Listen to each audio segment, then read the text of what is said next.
Welcome to today's deep dive. We are looking at a 14-year corporate saga that fundamentally shaped how you watch television and consume media today. Yeah, it really did. It's the story of Viacom between the years 2005 and 2019.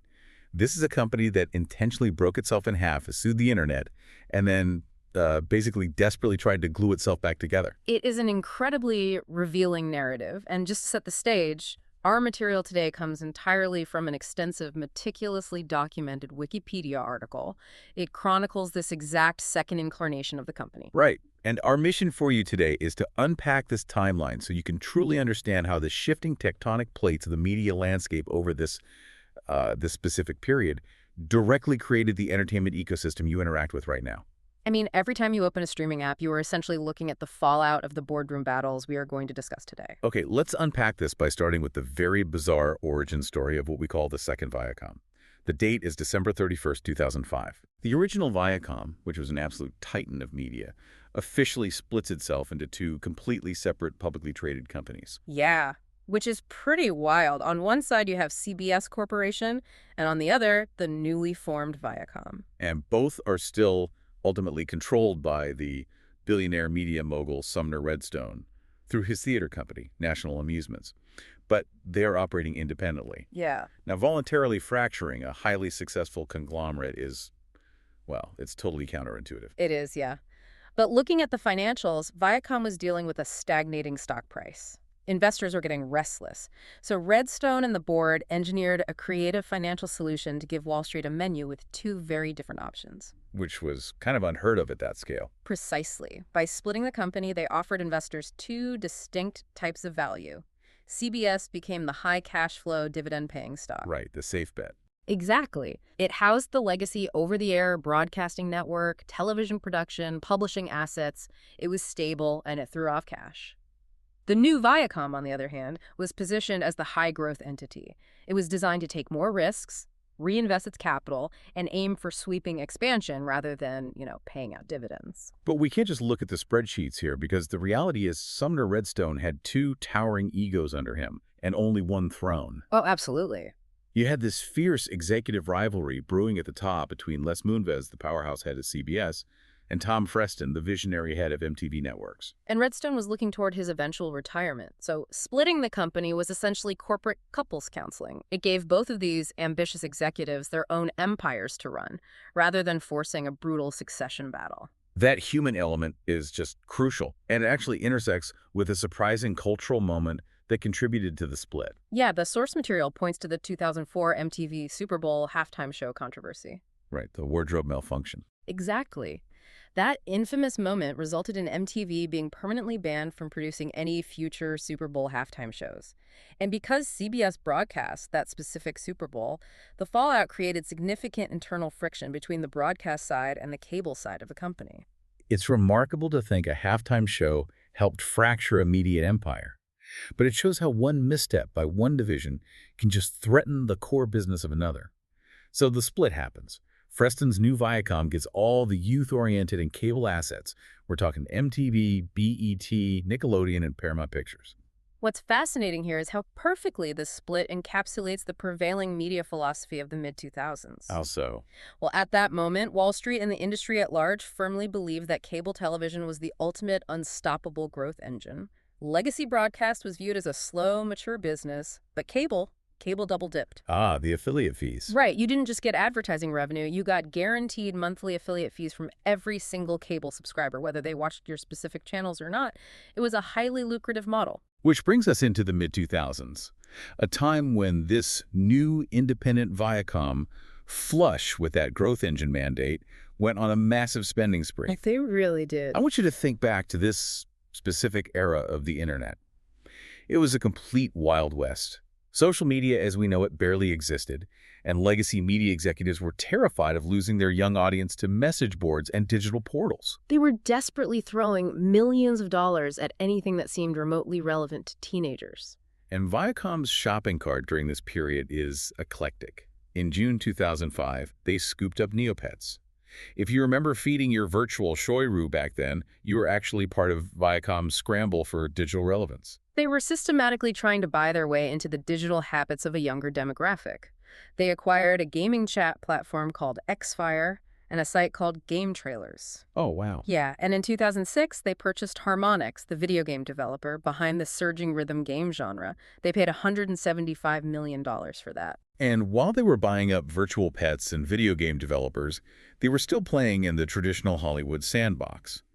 They bought DreamWorks Pictures, specifically the live-action studio, though not the animation wing or the highly valuable back catalog archive.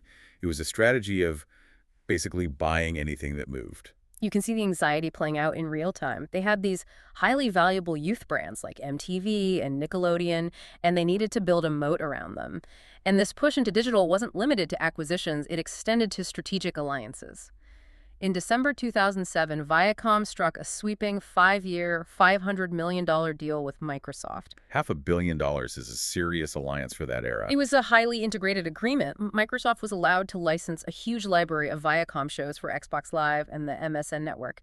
But more importantly, it made Microsoft the exclusive provider for Viacom's unsold web ad inventory. Wait, so Viacom outsourced it? Essentially, yes. They outsourced the monetization of their leftover digital space to Microsoft's ad-serving division. It was a mutually beneficial attempt by both companies to build a bulwark against the rising, centralized power of Google.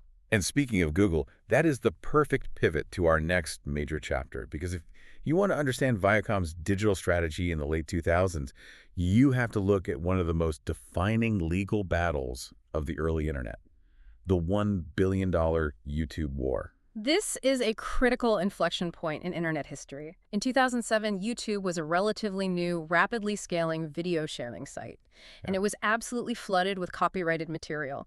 Viacom looked at YouTube and saw an existential threat to their cable business model, so they fired a warning shot that echoed across the entire tech sector. They sent upwards of 100,000 Digital Millennium Copyright Act, or DMCA, takedown notices to YouTube. 100,000 notices in one wave. And they followed that up in March 2007 by suing Google and YouTube for $1 billion. The numbers cited in the complaint highlight the scale of the issue. Viacom claimed that almost 160,000 unauthorized clips of their programming had been uploaded, generating more than 1.5 billion views. It was massive. The core of their argument was that YouTube was building its audience and its subsequent ad revenue directly on the back of Viacom's stolen property. And this lawsuit quickly morphed from a corporate dispute into a sweeping digital privacy scare that affected everyday web users. In July 2008, the presiding judge, Louis Stanton, issued a highly controversial ruling. I remember this. He ordered YouTube to hand over a staggering amount of data to Viacom, specifically the database logs detailing the viewing habits of every single user who'd ever watched videos on the platform. The internet completely lost its mind over this. The idea that every video clip you clicked on, linked directly to your IP address, would be handed over to a media conglomerate for litigation was terrifying. It was a chilling prospect for digital privacy. Fortunately, before the transfer occurred, Google and Viacom reached an agreement allowing Google to anonymize the data. They stripped out the identifiable user information before handing it over, but the legal battle over the copyright infringement itself raged on for years, playing out in a volatile series of rulings. Let's track that legal ping pong, because it really kept the startup world on edge. In 2010, the judge ruled in Google's favor, stating they were protected by the safe harbor provisions of the Digital Millennium Copyright Act. And the basic premise of safe harbor is that a platform cannot be held liable for what its users upload, provided the platform acts in good faith to remove copyrighted material once they are properly notified by the owner. But then in 2012, an appeals court stepped in and overturned that ruling. The appeals court concluded that a reasonable jury could find that YouTube actually knew about specific infringing activity and intentionally turned a blind eye. To put that in perspective, the appeals court essentially said, you can't just be the landlord of a building, watch people run an illegal casino in your lobby every day, and then claim you're protected from prosecution just because you occasionally kick one person out when the police complain. That ruling terrified the tech world. Exactly. It created a highly tense environment where any platform hosting user-generated content felt incredibly vulnerable.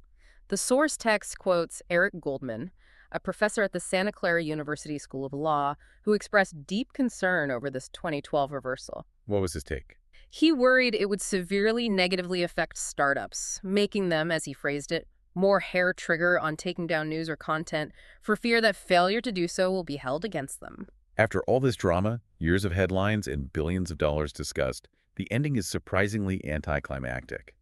In 2014, the two companies quietly settled.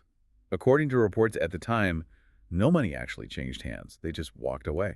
If we connect this to the bigger picture, that single lawsuit, even without a financial payout, effectively drew the battle lines for copyright on the modern internet.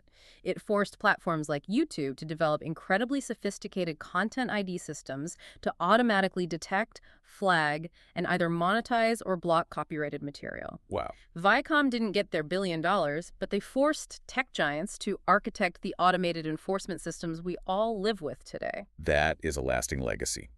But while Viacom was fighting the internet of the future, they were also fighting for their life in the traditional television space of the present. Moving into the 2010s, we enter the era of the cable wars and some intense corporate maneuvering.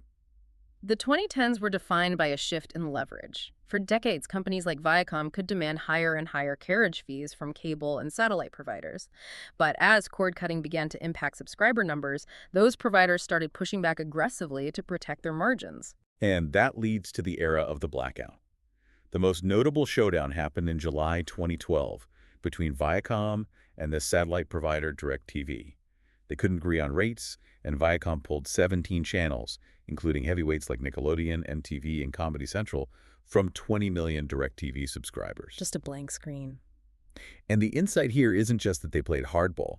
It's how they utilized their digital assets during the fight. When DirecTV told its angry customers to just go watch the recent episodes of these shows online on Viacom's own websites, Viacom implemented a temporary slim-down. Yes, they intentionally pulled their own recent episodes off their own free websites. They viewed the internet purely as a weapon to protect their cable revenues, not as an ecosystem to nurture. They broke their own websites and sacrificed their digital audience just to maximize the pain and apply maximum pressure on DirecTV in an analog dispute. It was a brutal tactic. They eventually reached a deal after about 10 days, but it showed how bruising the cable business had become, and that bruising extended right up into the boardroom. According to the source text, 2016 saw a major power struggle at the highest levels of the company. Sumner Redstone and his daughter, Shuri Redstone, initiated a leadership shakeup, ultimately ousting the longtime CEO, Philippe Dauman, following a highly publicized settlement process. By the end of that year, the board had installed Bob Bakish as the new permanent CEO. Bakish stepped into the top job, evaluates the landscape, and realizes Viacom has a structural problem.